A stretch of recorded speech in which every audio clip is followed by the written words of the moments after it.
Video को like करके आगे शेयर ज़रूर कर देना।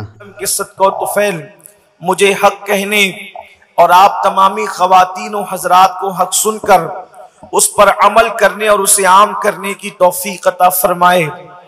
इस वक्त मुस्लिम उम्मा पूरी दुनिया के अंदर जिन हालात से दो चार है वो हमारी निगाहों के सामने है।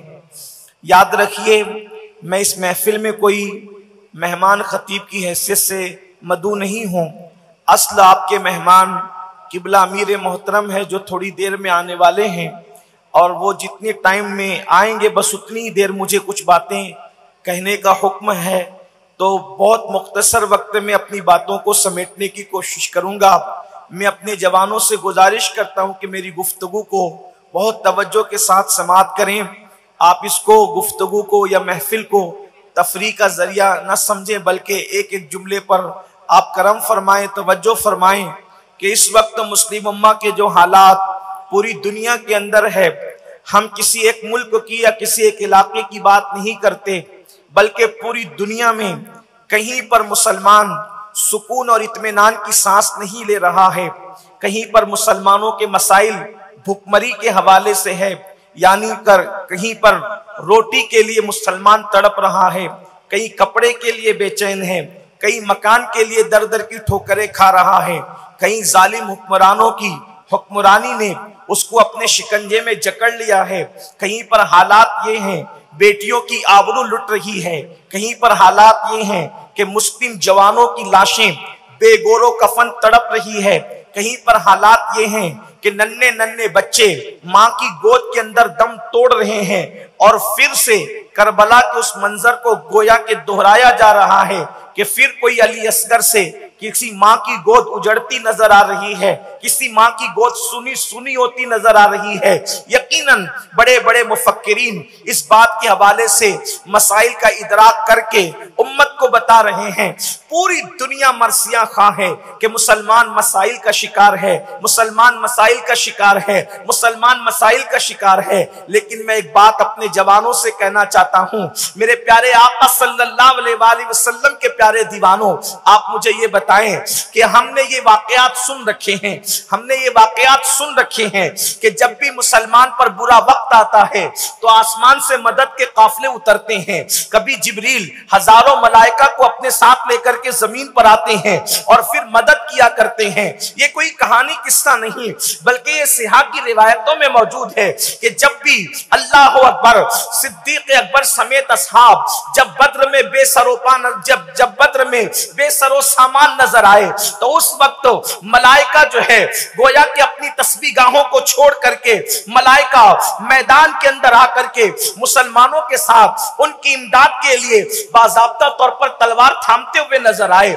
जिनको खून रेजी से बेपनाह नफरत थी और जो इंसान के हवाले से खून रेजी की गुफ्तगू कर रहे थे, आखिर वो भी खून रेजी के अंदर शामिल हुए हक के लिए, मुसलमानों की इमदाद के लिए। हमने फिर सुना है कि किसी इब्राहिम पर जब वक्त आया है आग में डालने का, तो उस वक्त भी तो अल्लाह की मदद आई थी। या नार कूनी बरदम व सलामन अला इब्राहिम कहा गया था। जब किसी अय्यूब के जिस्म में आबले पड़कर जिस्म से पानी बहा था, सबने साथ छोड़ दिया था, तो उस वक्त अल्लाह की मदद आई थी। और किसी की ठोकर के पानी ही ने, बल्कि किसी क्या उन्हीं के ठोकर के पानी ने उनके लिए जरिया शिफा साबित हुआ था, और वो पानी पीकर नहाकर आप शिफायाब हुए थे। पहले से ज्यादा हुस्न मिला था, पहले से ज्यादा जमाल मिला था। हमने ये भी तो सुना है कि मिस्र के कैद खाने से किसी यूसुफ को निकाल करके जो है वो अल्लाह अकबर मिस्र का तख्त अता किया जाता है, मिस्र का ताज अता किया जाता है। ये गैबी इमदाद के वाकयात न कहानी है न किस्सा है, ये ऐसे नाकाबिले तरदीद शवाहिद के साथ हकायक है कि जब जब भी मुसलमान चाहे किसी शक्ल में परेशान हुआ हो, आसमान से मदद नाजिल हुई है। आज ऐसा क्यों नहीं होता? जब भी किसी माँ की गोद किसी बच्चे से सुनी सुनी होती है और उजड़ती है, तो वो माँ मिस्ले मरियम की तरह आसमान की तरफ निगाह उठाकर इंतजार करती है कि ऐ खालिके अर्दो समा, तूने सबकी मदद की, क्या तू हमारी मदद न फरमाएगा? जब भी किसी जवान बेटे की लाश कोई बाप तड़पते हुए देखता है तो मिस्ले याकूब के उसकी आंखों में भी आंसू आते हैं और वो कहता है कि क्या मेरी अल्लाह अकबर आसमानों से मदद नाजिल न होगी? जब किसी बेटी की आबरू लुटती है तो लोग आसमान की तरफ नजर उठाते हैं, क्या हमारी मदद ना आएगी? तो फिर आज के जवानों को कभी कभी उनका अकीदा मुतजलजल होता नजर आता है कि दरअसल कहीं ये वाकयात माज़अल्लाह गड़े हुए तो नहीं, कहीं ये महज कहानी और अफसाने तो नहीं। इस तरीके से कभी कभी ये ख्याल भी आता है, ये शैतानी वसवसा भी आता है। मगर याद रखो मेरे आका सल्लल्लाहु अलैहि वसल्लम के दीवानों, मेरा रब जिसने बद्र में मदद की, जिसने ओहद में मदद की, जिसने खंदक में मदद की, जिसने खैबर में मदद की, जिसने आग में जाने वाले इब्राहिम की मदद की, जिसने बीमार होने वाले अय्यूब की मदद की, जिसने जनाब यूसुफ को मिस्र के कैद खाने से निकाल करके मिस्र के तख्त ताज अता फरमाए, अल्लाह ने उनकी भी मदद फरमाई। ये सब सच्चाई है, हकीकत है। मगर याद रखो अल्लाह की मदद यूं ही नहीं आती, अल्लाह की मदद यूं ही नहीं आती। अल्लाह की मदद जो है वो डिपेंड करती है कुछ शराइत पर। अल्लाह की मदद जो है डिपेंड करती है कुछ मामलात पर, कुछ निकात पर। कुदरत की तरफ से ऐलान होता है अगर तुम ये करोगे तो हम तुम्हारी मदद करेंगे। अब अगर अल्लाह की मदद चाहते हो तो आसमानों की तरफ हसरत से नजर उठाने की जरूरत नहीं है। कुरान मुकद्दस ने कंडीशन लगाई, अगर गलबा चाहते हो, अल्लाह की मदद चाहते हो, अल्लाह की नुसरत चाहते हो, अल्लाह की इमदाद चाहते हो, तो कुरान कहता है वला तहीनु वला तहज़नु, घबराने की जरूरत नहीं है, मायूस होने की जरूरत नहीं है, गम करने की जरूरत नहीं है। अगर तुम गलबा चाहते हो खुदा की मदद के साथ, वअंतुमुल आलऊन, तुम ही बुलंद रहोगे, तुम ही गलबा पाओगे। बुलंदी तुम्हारा मुकद्दर है, उरूज तुम्हारा मुकद्दर है। बस कंडीशन एक है, इन कुंतुम मोमिनीन, तुम मोमिन हो जाओ। अल्लाह की मदद को अभी उतरते हुए देख सकते हो। सुभान अल्लाह, सुभान अल्लाह की मदद के लिए, अल्लाह की मदद के लिए मोमिन होना जरूरी है। अल्लाह ने मोमिन की मदद की, अल्लाह ने कहीं भी काफिरों की मदद नहीं की, अल्लाह ने कहीं भी मुनाफिकों की मदद नहीं की, अल्लाह ने कहीं भी दीन का मजाक उड़ाने वालों की मदद नहीं की। आप देख लें, नमरूद काफिर था, इब्राहिम मोमिन थे, मदद इब्राहिम के साथ है। इसी तरीके से अबू जहल काफिर था, सिद्दीक अकबर मोमिन थे, अल्लाह की मदद अबू बकर के साथ है। इसी तरीके से अल्लाह अकबर, फिरौन काफिर था, मूसा मोमिन थे और उनकी पूरी कौम जो है तो अल्लाह ने उनके लिए दरिया में रास्ते पैदा फरमा दिए। बहुत लंबी चौड़ी मैं तमहीद की तरफ जाने की बजाय अब पता चला मोमिन के लिए मदद आती है, गैर मोमिन के लिए मदद नहीं आती। अब मैं आपसे पूछना चाहता हूं, अल्लाह की मदद तलब करने वालों, खुदा की इमदाद के तालिबों, क्या हम मोमिन हैं? क्या हम मोमिन हैं? क्या हम वो मोमिन हैं जिनकी मदद आए, जिन पर नारे नमरूद गुलजार हो जाए? हालांकि वो तो ऐसा मोमिन था जिसके ईमान की गवाही कुरान दे रहा। अबुल अंबिया, उनकी तरह कोई क्या मोमिन हो सकता है? लेकिन दर्जे में कहीं ना कहीं तो आपको बात करनी पड़ेगी। हम अंबिया की बराबरी की बात नहीं करते, लेकिन क्या हम मोमिन हैं? अब मोमिन किसे कहते हैं वो हम हुजूर से पूछे, मोमिन किसे कहते हैं? बड़ी माजरत के साथ, न मेरा मनसब ये है, और ना मैं आपको काफिर कहने या किसी को काफिर कहने आया, ये बात कतन नहीं, क्योंकि ना मैं मुफ्ती हूं। ये मनसब तो मुफ्ती का है कि वो किसी पर क्या फतवा लगाता अपने ज़ौक़ के मुताबिक। मैं सूफी मशरब आदमी, मेरा मसलक मेरा मशरब सूफिया का है, मैं कोई मुफ्ती नहीं। लेकिन एक बात जरूर कहना चाहता हूं, क्योंकि नसीहत और वाज के लिए अपने आप को भी और आपको भी हम दोनों के कटेरे में खड़े करके बात कर रहा हूं। क्या हम मोमिन हैं? अब हुजूर से पूछें, हुजूर मोमिन कौन है? तो अल्लाह के रसूल अलैहिस्सलाम अब मोमिन को बताते मोमिन कौन है। मैं सिर्फ ये कहने आया हूं, अगर आज मेरी कौम वैसी मोमिन बन जाए जिसे कुरान ने मोमिन कहा, मेरी कौम ऐसी मोमिन बन जाए जिसे हदीस ने मोमिन कहा, ऐसी मोमिन बन जाए जिसे असहाब मोमिन मानते थे, ऐसी मोमिन बन जाए जिसे अहले बैत मोमिन मानते थे, आज भी आसमान से अल्लाह की इज्जत की कसम, अल्लाह के घर में इन अल्लाह वालों के बीच में बैठ करके बोल रहा हूं, खुदा की मदद को आसमान से उतरता हुआ न देखो तो फिर कहना ये वक्त के तागूत, ये वक्त के फिरौन तुम्हारी ठोकरों में ना जाए तो फिर कहना। बस शर्त यह है कि मोमिन बन जाओ। और मोमिन कौन होता है? मेरे आका फरमाते हैं, ला युमिनु अहदुकुम हत्ता अकूना युकाल इन्नहु मजनून। के मोमिन की शान यह है कि जब मोमिन के इश्क़े मुस्तफा को लोग देखते हैं, जब मोमिन की मोहब्बत रसूल को देखते हैं, तो लोग इश्क़े मुस्तफा में उसको इतना गुम पाते हैं कि लोग उसको पागल कहने पे मजबूर हो जाते हैं। आका फरमाते हैं, जब तक तेरे इश्क़े रसूल को देखकर लोग तुझे पागल पागल न कहे, उस वक्त तक के तू मोमिन हो नहीं सकता।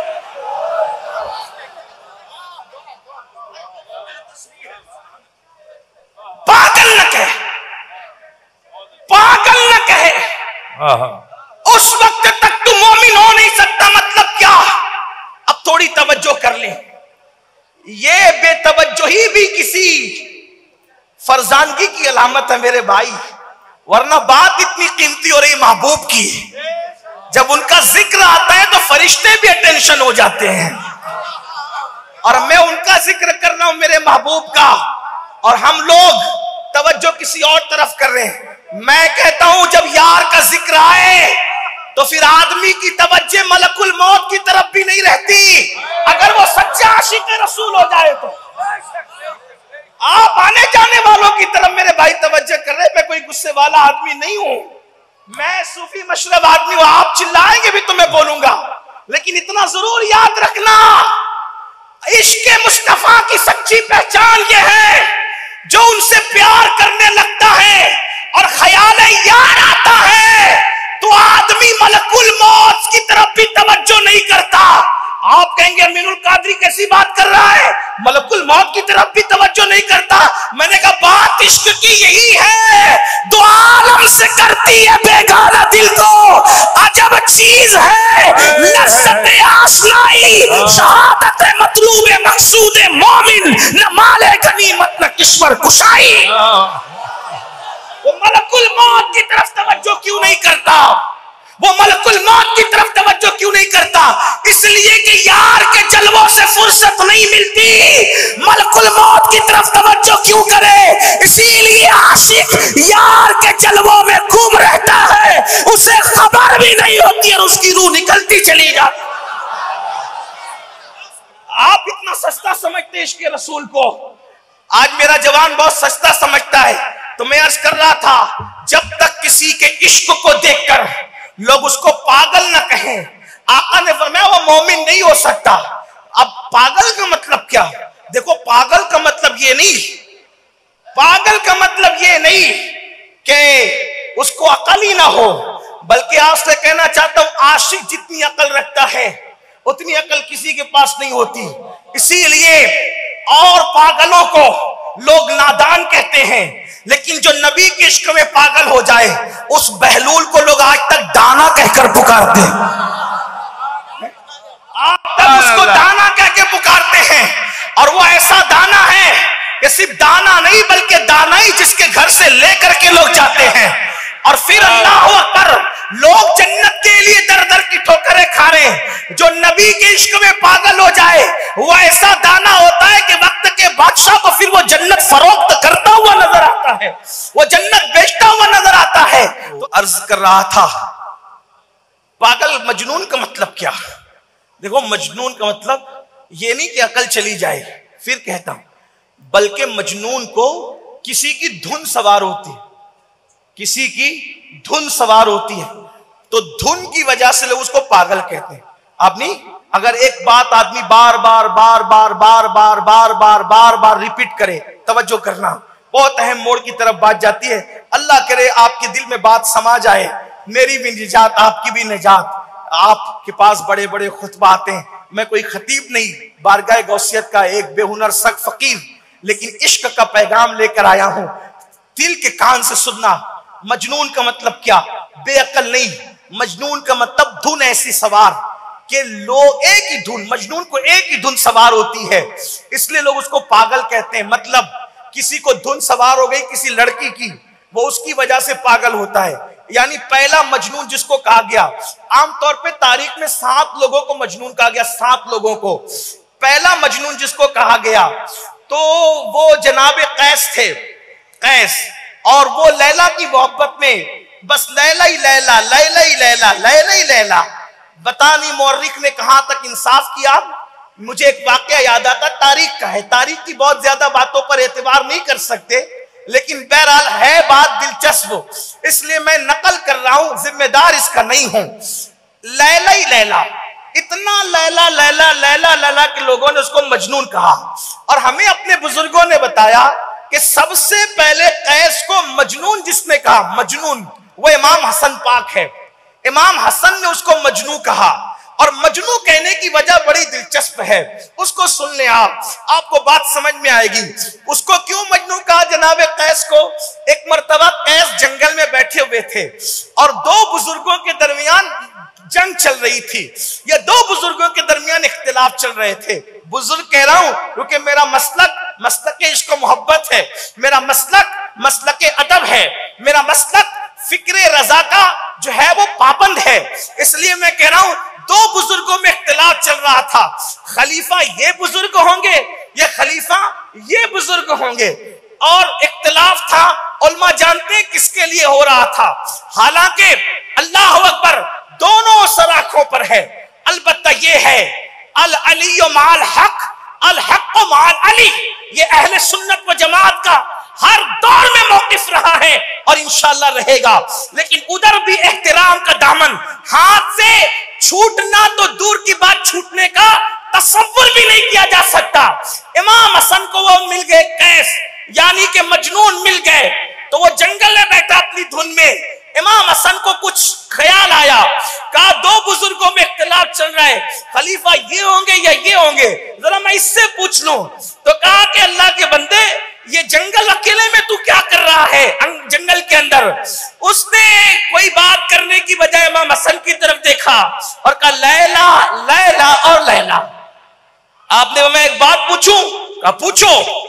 तो कहा कि 2 बुजुर्गों में इख्तिलाफ चल रहा है, खलीफा ये हो कि ये हो, तुम किसको खलीफा चाहते हो। उसने हंस के कहा, एक सरदार खींची, कहा खलीफा तो मेरे लैला को होना चाहिए। तो इमाम हसन ने हंस के कहा तो मजनू है, तू तो मजनू है। मतलब एक धुन में इतना पक्का है, न तुझे ये बुजुर्ग नजर आते हैं, न तुझे ये बुजुर्ग नजर आते हैं, तुझे तो महबूब के सिवा कोई दिखता ही नहीं। ये तारीखी बात थी, इसको छोड़ दे, लेना हो ले ले, छोड़ना हो छोड़ दे, लेकिन अब अपनी असली उन्वान की तरफ आए। जरूर कर देना। अल्लाह हाफिज।